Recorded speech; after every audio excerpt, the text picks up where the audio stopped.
പാലക്കാടുകാർക്ക് തെറ്റിയോ? Palakkad MLA Rahul മാങ്കൂട്ടത്തിനെതിരെ ഉയർന്നുവരുന്ന വിവാദങ്ങൾ കേരള രാഷ്ട്രീയത്തിൽ വലിയ ചർച്ചകൾക്ക് വഴിവെച്ചിരിക്കുകയാണ്.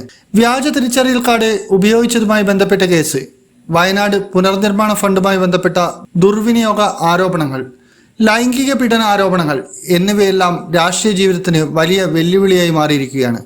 ചാനലുകളുടെ ഇഷ്ടക്കാരനായി രാഷ്ട്രീയ നേതൃത്വത്തിലേക്ക് പൊടുന്നനെ ഉയർന്നു വന്ന രാഹുലിനെതിരെ ഒട്ടേറെ യുവതികളാണ് അടുത്തിടെ ആരോപണം ഉന്നയിച്ചത് എന്നത് കോൺഗ്രസിനെ സംബന്ധിച്ച് നാണക്കേടാണ്. ഉറ്റ സുഹൃത്തും വടകര MP-യുമായ ഷാഫി പറമ്പിൽ രാഹുലിന്റെ സ്വഭാവം തിരിച്ചറിഞ്ഞിട്ടും ചേർത്തു നിർത്തിയത് എന്തിനെന്ന ചോദ്യവും ഉയരുന്നുണ്ട്. 2023 യൂത്ത് കോൺഗ്രസിന്റെ സംഘടനാ തെരഞ്ഞെടുപ്പിൽ വ്യാജ തിരിച്ചറിയൽ കാർഡുകൾ ഉപയോഗിച്ചതായി ആരോപണം ഉയർന്നിരുന്നു. തിരുവനന്തപുരത്ത് നടന്ന തെരഞ്ഞെടുപ്പിൽ രാഹുൽ മാങ്കൂട്ടത്തിൽ സംസ്ഥാന പ്രസിഡന്റായി തെരഞ്ഞെടുക്കപ്പെട്ടു. എന്നാൽ തെരഞ്ഞെടുപ്പിൽ A ഗ്രൂപ്പിനെ പിന്തുണയ്ക്കാനായി വ്യാജ വോട്ടർ ID കാർഡുകൾ നിർമ്മിച്ചതായി പോലീസ് കണ്ടെത്തി. ഈ കേസിൽ രാഹുലിന്റെ അടുത്ത അനുയായികളായ അബി വിക്രം, ഫെനി, ബിനിൽ ബിനു, വികാസ് കൃഷ്ണ എന്നിവർ അറസ്റ്റിലായി. പോലീസിന്റെ റിമാൻഡ് റിപ്പോർട്ടിൽ രാഹുലിന്റെ വാഹനത്തിൽ യാത്ര ചെയ്യുകയായിരുന്നു പ്രതികൾ എന്നും വാഹനം രാഹുലിന്റെ പേരിൽ രജിസ്റ്റർ ചെയ്തതാണെന്നും വ്യക്തമാക്കിയിരുന്നു. വയനാട് പ്രളയ പുനർനിർമ്മാണത്തിനുള്ള ഫണ്ട് ദുർവിനിയോഗം ചെയ്തതായും രാഹുലിനെതിരെ ആരോപണങ്ങൾ ഉയർന്നിട്ടുണ്ട്. ഈ ഫണ്ടുകൾ തട്ടിയെടുത്തെന്ന് ആരോപിക്കപ്പെട്ടു. ഫണ്ടുമായി ബന്ധപ്പെട്ട കണക്കുകൾ കൃത്യമായി അവതരിപ്പിക്കാൻ ഇതുവരെ യൂത്ത് കോൺഗ്രസ് തയ്യാറാകാത്തത് ദുരൂഹമാണ്.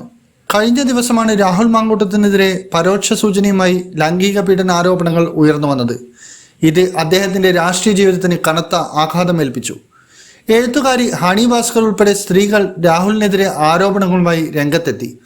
ഒരു മാധ്യമപ്രവർത്തകയെ ഗർഭിണിയാക്കി അബോർഷൻ ചെയ്യിച്ചതും മറ്റൊരാളെ ഹോട്ടലിലേക്ക് ക്ഷണിച്ചതും രാഹുൽ ആണെന്നതാണ് സോഷ്യൽ മീഡിയയിലെ ആരോപണം.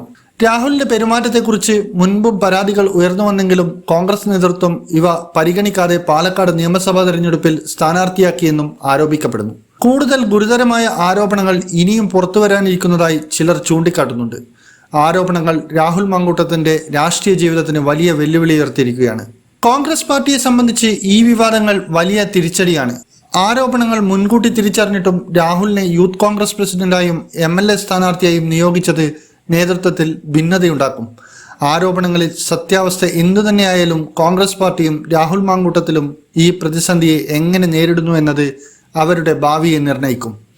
പൊളിറ്റിക്കൽ ഡെസ്ക്, ഇന്നറിയാൻ ന്യൂസ് കേരള.